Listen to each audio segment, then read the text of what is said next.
Friends, you're joining us at my 8:35 p.m., Allison's 5:30 p.m. Like I was just telling her, I'm tired. We're gonna rest.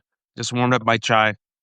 I have like 800,000 kids in addition to my 800 kids because my kids are popular. So if you hear them, they're all there. And then I was like, maybe just watch Peacemaker. Maybe I don't know, do some finances. But then just looking at the news and sitting there thinking and thinking, and because I'm a masochist, I'm like, I have to talk to someone. Let me talk to Allison. Because the framing of this show, and Allison might agree, disagree, I don't know, but Allison and I have been talking about Trump will go full fascist. MAGA is a fascist movement. They are going to go for martial law. I still say he's going to go for martial law. I said people aren't paying attention. They're ignoring the evidence of their eyes and their ears. And then, folks, I'm just going to read some headlines from today. This is just from today, all right? NBC News confirms Pete Hegseth has authorized the approximately 2,000 National Guard troops right here in D.C. to be armed. I'm sure that'll go really well. The Trump administration says grants for Hispanic serving colleges are unconstitutional and won't defend them in court. We also have a purging. We have the big news of officials confirming that Lieutenant General Cruz, the head of the Pentagon's intelligence agency, has been removed. He is the latest senior military official to have been fired since Hegseth took over. However, the purge is much deeper. Hegseth also fired the chief of U.S. Naval Reserves and the commander of Naval Special Warfare Command. Also, folks, just from 2 days ago, Tulsi Gabbard removed the security clearances of 37 individuals, former and current intelligence officers who worked primarily, not exclusively, in defending this country from foreign spies and foreign interference. Specifically, they did the research about Russia interfering in our 2016 election. Russia. Well, Allison's top of my head. Putin came in here, dominated, spoke in Russian, got whatever he wanted. Red carpet was rolled out for him. Donald Trump applauded, couldn't walk in a straight line.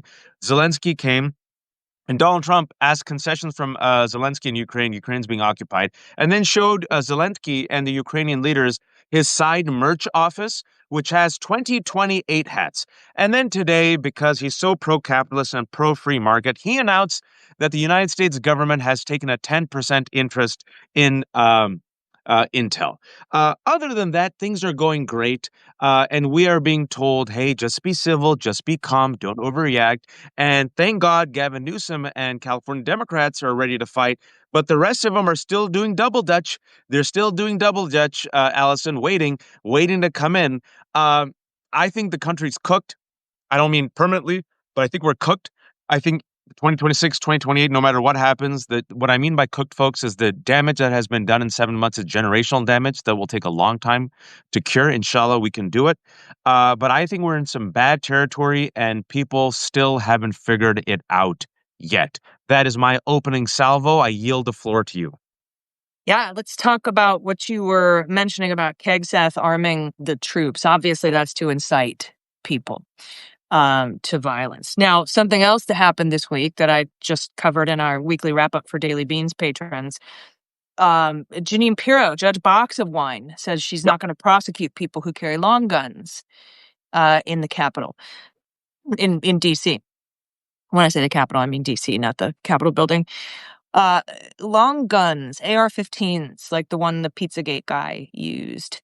Long guns, like Kyle Rittenhouse used. And so I don't know how you come out and say we're trying to stop crime and that's why we have the military here, but also we're not going to prosecute crime for people who carry long guns, only handguns. And I haven't looked at the statistics, but I have a feeling certain types of people carry AR-15s and certain types of people carry handguns. Can't quite put my finger on it. I can't quite figure it out. Figure it out. Can't quite put my finger on it. But that, again, is to incite stuff. Because I had in my head, like, that image of the Black Panthers holding long guns on the steps of the Lincoln Memorial. And I'm sure, and I talked to Harry Dunn about this. He's like, I guarantee you, if I walked down the street with an AR-15, I would be in the back of a paddy wagon in 10 seconds. Oh yeah, it's over. So and also, we forgot Trump has called for convicted criminal Tina Peters, Mesa County clerk, who was serving 9 years for election tampering. He is threatening the state. I don't know what state she's in right now to release her. Colorado. Colorado. Thank you. Mhm. Yeah.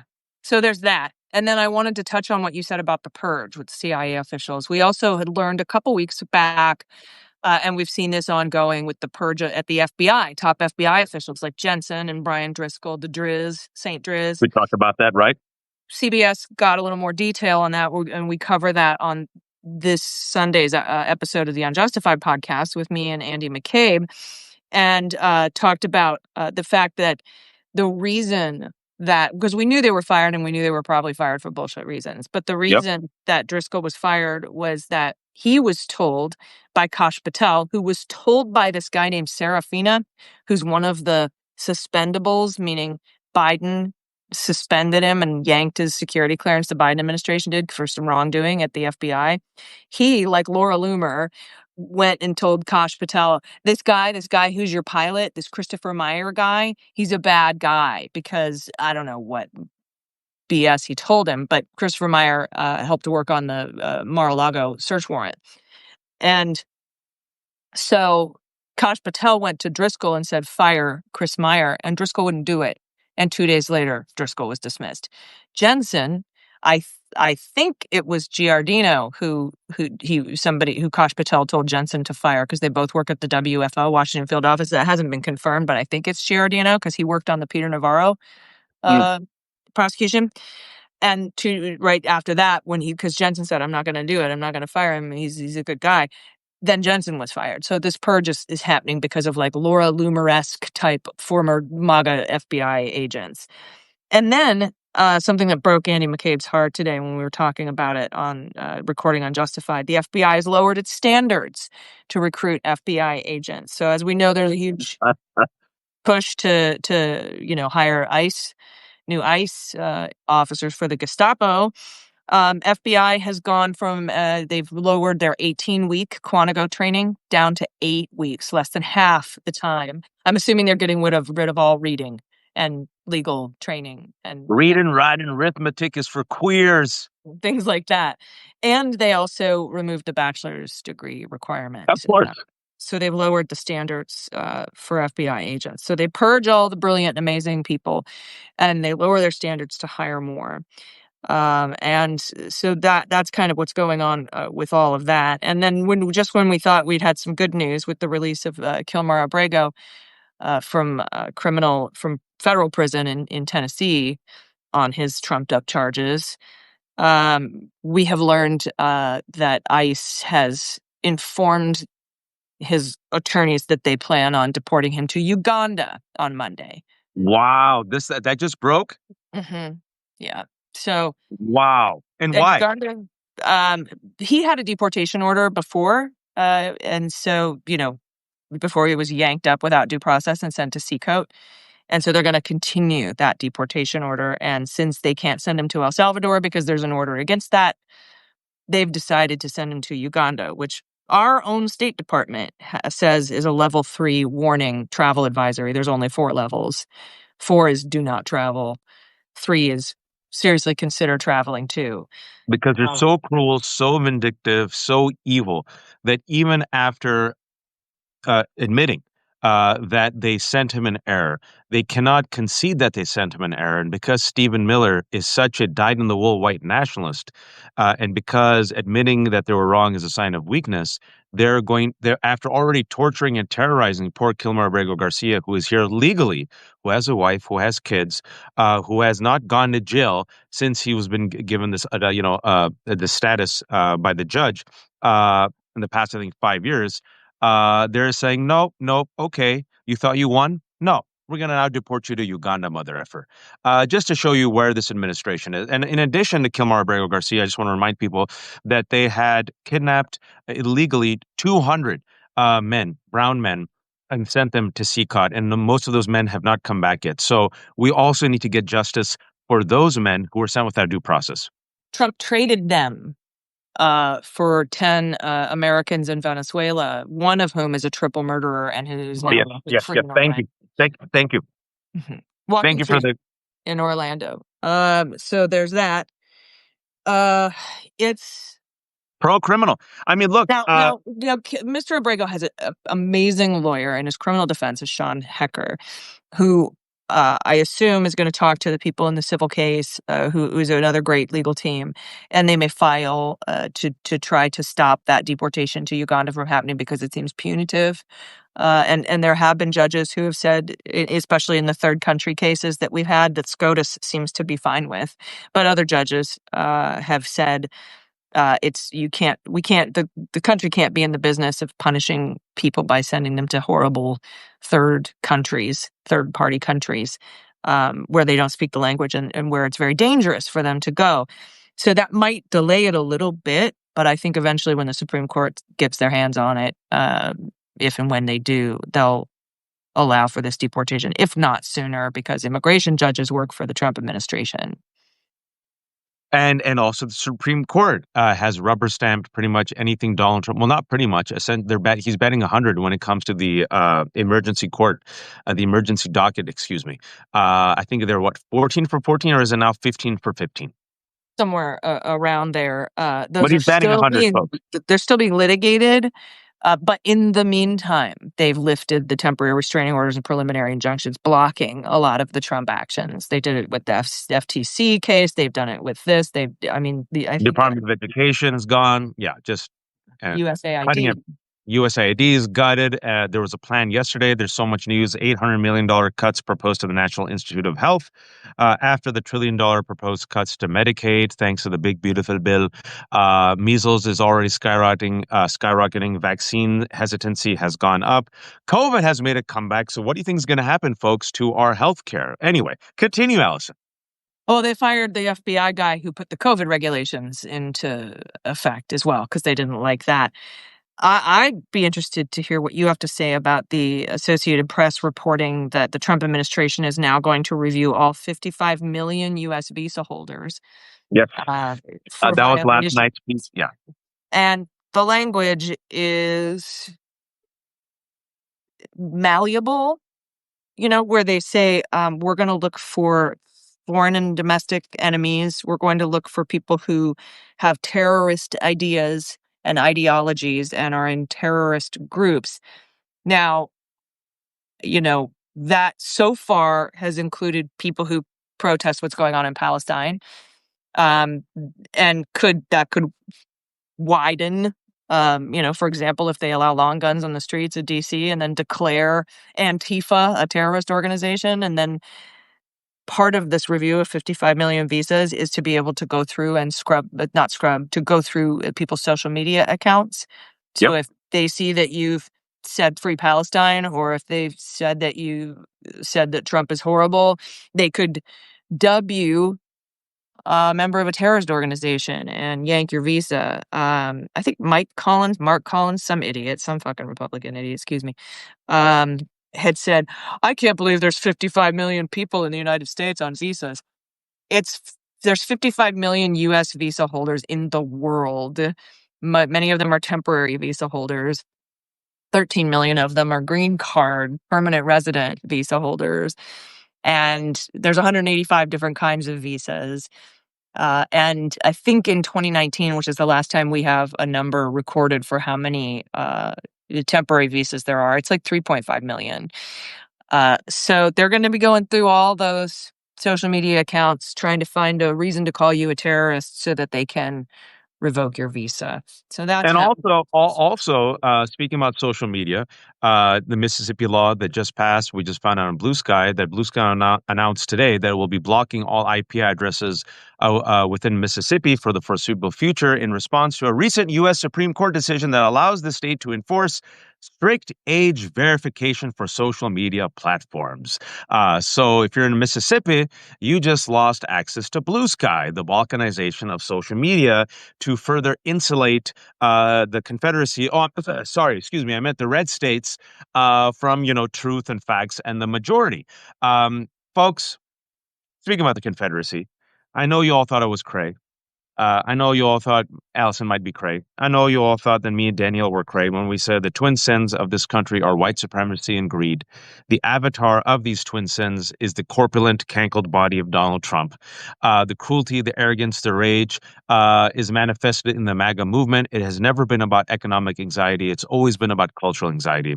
And I want to make one edit, and which I did in the last year. I've been saying for 10 years they want to take this country back to 1953, before Brown versus Board of Education, the Supreme Court case that held that segregation was unconstitutional. My edit, Allison, they want to take the country back to 1860. 1853. And the analogy I gave, I remember I gave this analogy when I used to be on like CNN, and fee fi fo fum, the Cracker Barrel of the news cycle then was when someone from Daily Wire picked up the Waj race baiting. The analogy I gave, I'm going to stick by it because it proved to, is if given a chance between sharing a room with me or Danielle, or sharing the house, a big house, they would elect to burn down the village. That white supremacy is not only destructive and stupid, but ultimately self-destructive. And now you're seeing the self-own. For the first time since I think 2008, Allison, I don't know if you saw with immigration, immigrants are not coming to America. That's not a good sign. The last time this happened was during the 2008 economic crisis. Bad news travels fast. Tourism to this country has nosedived, right? Our credit rating nosedived. The job growth nosedived, right? Cost, thanks to tariffs, gone up. Wait until the big beautiful bill gets truly implemented and Medicaid gets cut. 20% of Americans depend on Medicaid. Many rural hospitals, wait for it, MAGA voters will lose their hospitals, their health insurance, and their nursing homes. Furthermore, what has gone up? The stock of private prisons. And as ICE has been funded to the tune of $180 billion, in addition to having 10,000 Gestapo members, they've also now have the budget to build what? Detention centers and prisons. Who is going to go in those detention centers and prisons? Well, this is They've the plan. also revoked bail hearings, And which keeps the bodies in the prisons longer so that they can make money every day off of the people. And also free labor. Who helped fight those California fires? You all remember? They had about 300 incarcerated people. And also our allies from Mexico and Canada came in. So you get free labor of black and brown and poor white people. The rich get richer. Everybody, not just the poor, everybody gets poorer. Kids won't have school. They've lowered the age for work requirements in some of these red states already. So like now you've had, this is another big story that people have talked about. Like these kids are working and wait for it, Allison, getting injured. So keep them dumb, keep them working, keep them sick, keep them angry, keep them enraged about bullshit like Sydney Sweeney and Cracker Barrel. They won't have health care. Once they're non-productive, That's according to what we should do. Put Sydney Sweeney on the Cracker Barrel logo. with the cleavage, as long as there's cleavage, and then the young Byron Donalds can find Christ again. Not making up. Byron Donalds, a black man who called Donald Trump his daddy, was so outraged over the Cracker Barrel logo. Can't make this shit up. Go look it on Twitter. He goes, "I found Christ in the parking lot of the Cracker Barrel." If you found, I think you found someone I else once other than got Christ. busy in a Burger King bathroom. I think it was the other guy. I think you found the other guy. And if you are having an existential crisis because Cracker Barrel has changed its logo, that's more of a sign of your poor life choices than of Cracker Barrel. All right. So, long story short, go ahead.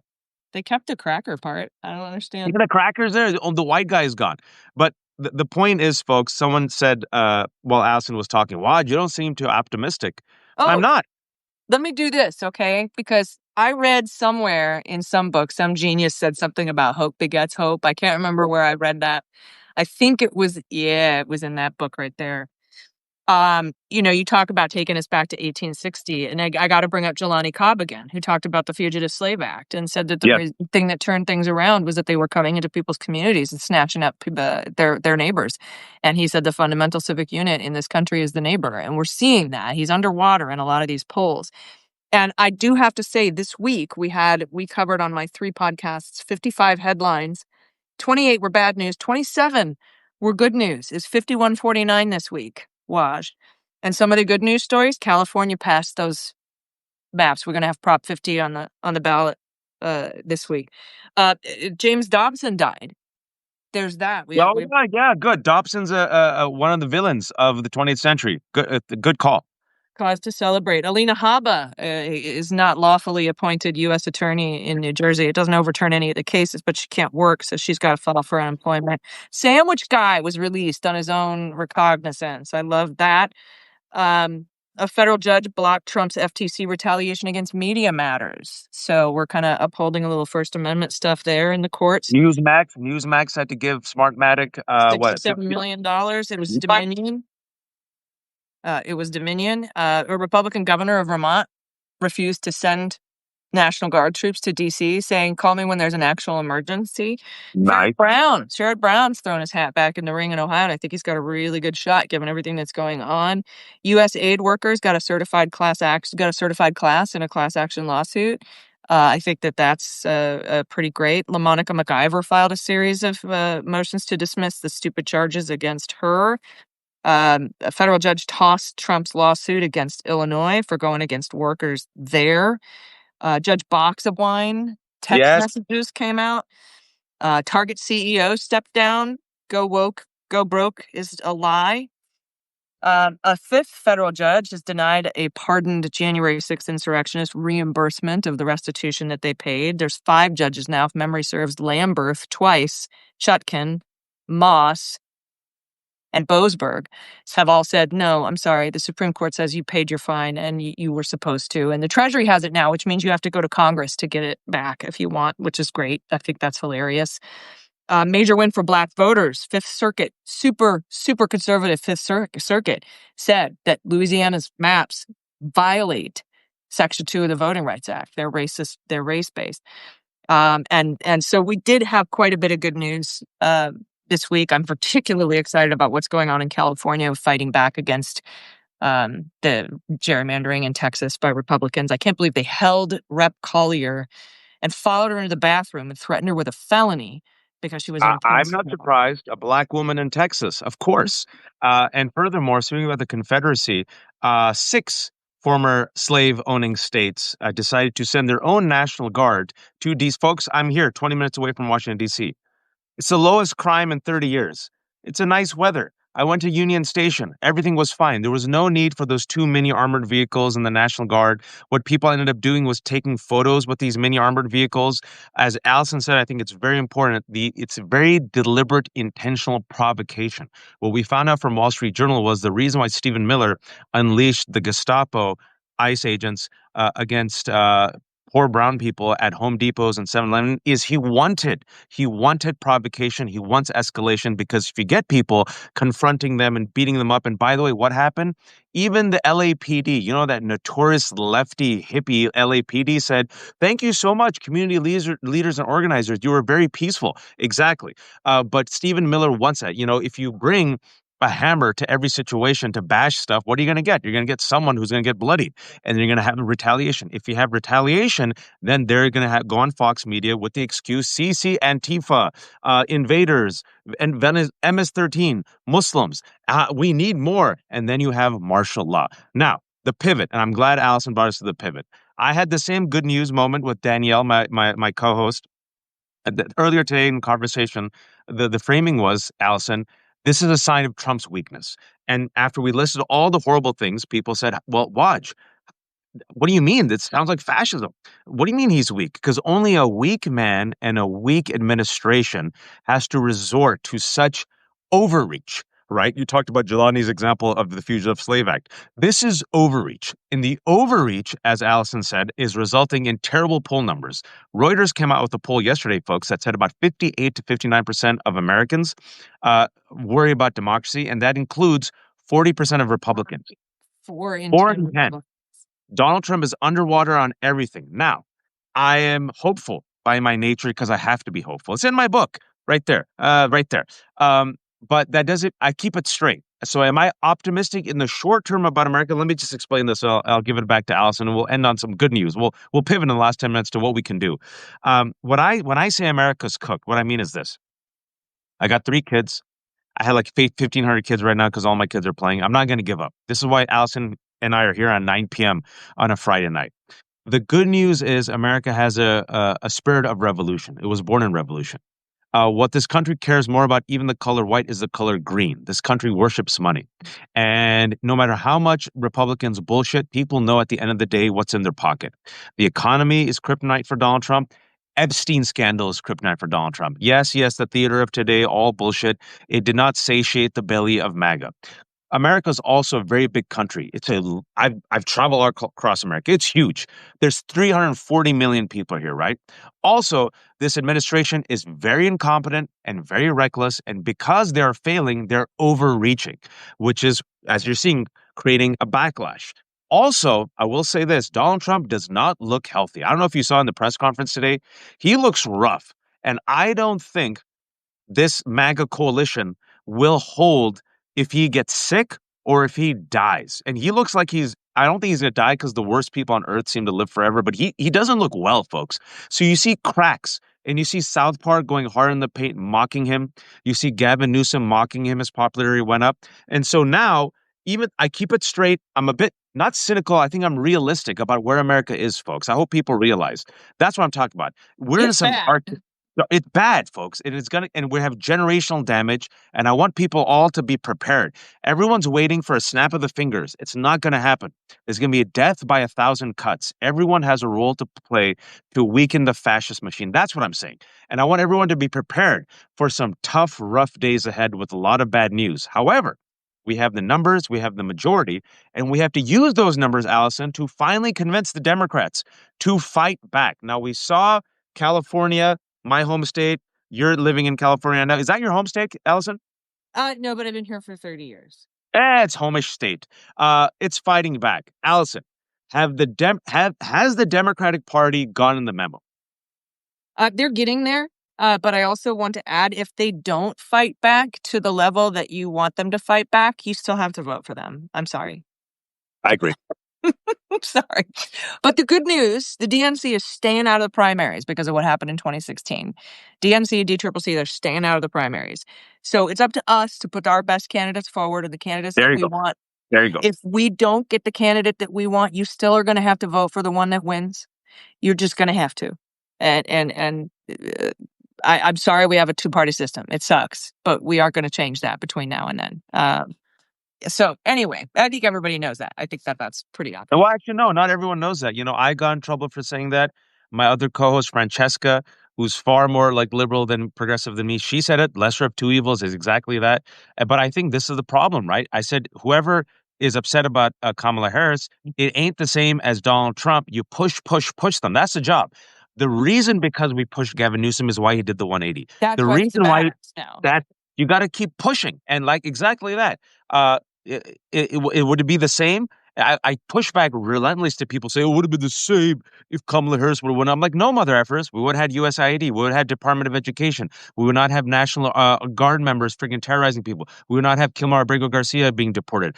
We would not have the dismantling of Medicaid. We would have the acknowledgement of climate change. We would not have to worry about marriage equality being on the chopping block. I could We go would have on at and the on and on. very least humanitarian aid getting into Gaza. We would have at the very least not revoking Gaza and 11 children injured and revoking their visas. At the very least, we would have her trying to continue to uphold the ceasefire that Joe Biden secured.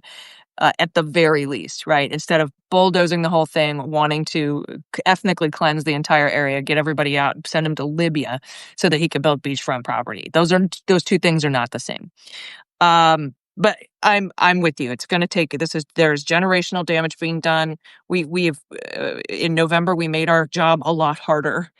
We still had so much to fix, and now it's pretty daunting. Yeah. But you just got to go. It's like hoarders, right? You just look at the house and you're like, I gotta get out of here. But you just got to walk to the back, pick a corner, and start cleaning up. It's what we have to do, and I really am glad about what, like, for example, if Gavin Newsom's going to run in 2028. We know he's going to run in 2028.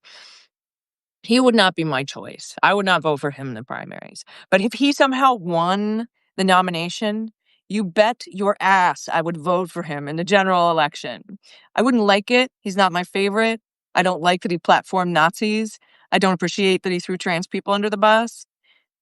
But what's the alternative? We're in a two-party system. It's one or the other. It's like a switch. It's either on or off. That sucks. It really sucks, but that's what it is. But I feel like I'm preaching to the choir, my friend, and I know that you No, have no, to no. I go. think it's important. Look, what I will add, and this is important to what Allison is saying, is until we get there, look at Gavin Newsom. Look, he's not my preferred candidate because I want candidates who stand for something. I prefer Zoran Mamdani. You like him or not, he stands on principle. AOC, you like her or not, she stands on principle, right? People like that. People who flip real quick, I'm wary of them. But then again, they're politicians for a reason. Our job from now until 2026 and 2028, especially as the Democratic Party is reeling. You saw the report came out. They're having trouble with fundraising. They're having trouble with voter registration. And finally, they're listening to the crazy people like me and Allison and Danielle. You know, I interviewed Ro Khanna. He's gotten much more. He's gotten the memo. He's changed. He's gotten the Have memo you too, noticed? and it's And because we pushed back at them. It's this is it. So you now have to use your power to mold these candidates into the fighters you want. The ones who are unable to do it, you cull them. There's a culling process. You get rid of them. Democrats, elected officials to me are tools. I've always said this. If you're a tool that is not helping the people, you're a dull tool. I'll replace you with someone else. So now's the moment, folks. This is where you have to push on principles. This is where you have to say, take on the oligarchy. Fight back, expand the court. If they're going to gerrymander, we're going to gerrymander. If they're going to friggin' attack us, you withhold funds. They're Okay. getting I the don't care. memo. They're getting the memo. Ken Martin was on that call with Gavin Newsom and Rep. Collier when she was followed into the bathroom and told to get off the phone. He did a great interview with Jess Craven at Chop Wood and Carry Water. Yeah, yeah. I saw that. We had Jess on recently, right? Very candid interview. They're getting the memo, and again, it's because we're asking them to. Um, this is how it's always been. I ran to be a Bernie Sanders delegate in 2016. Bernie was who I voted for in the primary. It was Hillary Clinton that won the nomination, so I voted for Hillary Clinton in the general. Same. Biden wasn't my first choice. Elizabeth Warren. I was an Elizabeth Warren um, person in Same. 2020, Yeah. but Joe Biden won the nomination, and I went all in for Joe Biden. That's how our politics works. You can disagree with that system, like I do. I don't like that system. But it is the system. It is what we have to work with. And so And folks, the 1,200 people are joined. Thanks so much. Thanks to Allison. Also, she's a trooper, a fellow masochist. I'm like, who could I call? Who on a would know Friday these night, things? right? Who would know these things? No, but also who would have like the wealth and depth of knowledge where I could just start off the show and like talk about like the purging and like nerd Allison comes in and goes, well, you missed 3 more stories, and I'm like, excellent. But we No, talk about it was a yes and not a yeah, not a it but. was yes and improv exercise. So for those who joined us late, the first half of this conversation, we talk about all the bad, and you have to know that the coup is done, the purge is ongoing, and it's a march, a deliberate, intentional march towards fascism. However, the second half of this conversation is some people who get really depressed by that, and we have to keep it straight, folks. We got to keep it straight. But there's more of us than there are of them. He's underwater. This is also, I stand by what I said. It's a sign of a weak man and a weak administration. And people are finally waking up. Will it be too late? I hope not. It's generational damage. It will take a generation with 10 toes down to fight to reform our democracy. I'm done with restoration. One way you could do it in your street, in your home, in your local community. You can be the change. You can be the leader with your language, your alliances. You run for city council. You run for school board. You march. You protest like what's happening in D.C. You boycott with the dollar, which is why the CEO of Target stepped down because all the people of color said, all right, F you, Target. You don't want our money. We're going to go to Costco, right? It works. Shaming works. Mockery works, right? And then running candidates and uplifting those candidates and rewarding those candidates who are fighting for the rest of us. And if the rest of them don't get the memo, you don't got to vote for them, folks. This is a moment, the next 2 years, you can mold and shape the DNC. And the reason why I said the DNC is there are only two political parties, as Allison said, right? It sucks. This is what we got. So it sucks. My fighter is weak and sucks, but I got to be like strengthen my fighter, right? It's like Mike Tyson's punch out. I got to be like the trainer, telling him to run as I'm on the bike. we got to make them better, and they have to meet the moment. I'm Well, that's jumping the off. thing. You elect Yeah, Democrats, you can push them, you can move them, you can. They're malleable. You have a seat at the table when you elect Democrats. You have a seat at the table. You might not get everything that you want, but you have a seat at the table. If you don't vote, if you don't participate, if you look away and you turn away, you become apathetic. That's what the Republicans want. That's what the fascists want. Because with them, it's not. You don't just lose your seat at the table. There's no table. there you go. There's no table. In fact, they take the end of the table and they use it as a stake through your heart. They clip Um, on it and then flip it and then run away. Folks, uh, like I said before, I am. I have a couple of kids. Um, I cannot afford to be apathetic. Apathy is cheap and lazy. Hope is a verb. And the reason why people don't choose hope is because it exposes itself to disappointment and pain, and this country will betray you and disappoint you time and time again. But I got 3 kids. I've lived a good life. I'm in this for my kids and their generation. I'm being honest with you. They And deserve something a better. else I learned from you, besides hope begets hope, is tie your camel. Yes, there's a great saying in Islam that says, Inshallah is not enough. Inshallah means God willing. Do everything you have faith in God, but tie your camel first, which means do everything within your powers with your hands and also be hopeful and optimistic and say the inshallah. So this is us trying what we, trying to do what we can do with our voices. Allison, I'm going to jump on with Zev Shailev real quick. Join us for the folks. I'm going to jump off and jump back on. We're going to talk about Gillian Maxwell. But before we go, Allison Gill of Mueller, She Wrote, who also does the Daily Beans podcast that you should listen to. Shamelessly promote yourself. That's it. Just Google Mueller, She Wrote. I'm everywhere. Please listen to the Daily Beans if you never have. I really want to invite you to listen to the Daily Beans. We now have a good news portion of the show going where somebody said that their therapist recommended the Daily Beans as the best place to get news without hurting yourself and like without, being triggered or getting angry or getting stressed out. And now we've had dozens of people write in saying, my therapist recommended the Daily Beans too. Oh, and then we've had therapists write in and say that they've recommended Daily Beans to their clients. So give it a listen. I think that you'll really enjoy it. I think it's one of the best ways to get all the headlines that are important, all the news that's fit to swear about, because it's news with swearing. And then if you are so inclined, subscribe to my Substack. Like my friend Waj here, we're terrible capitalists, so everything that we do is free. There are no paywalls. But if you can swing it, you can always kick us money. It's totally completely voluntary. And we really appreciate it. And Waj, thanks for having me. I love having these discussions with you.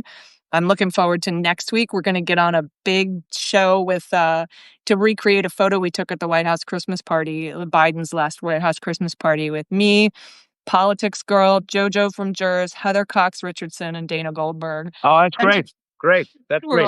we're all gonna Let, let me know fire when you're camel. here. Let me know when you're here. I'd love to. I'll buy you all a cookie or a chai because I don't drink. Thank But I'm 20 minutes away. Mother, She Wrote, folks, become a subscriber. Send $5. If you have a couple of dollars, send it to me. If you don't, that's okay. Send it to Allison first. She's independent. I'm independent. No paywalls. Everything's free. For the 1,300 people who joined us, we've been talking for about 45 minutes. It'll be up on Allison's Substack and my Substack in 30 minutes. Until next time, be kind, be empathetic, and please, oh, please don't be a fascist. Thank you, Allison. Thank you.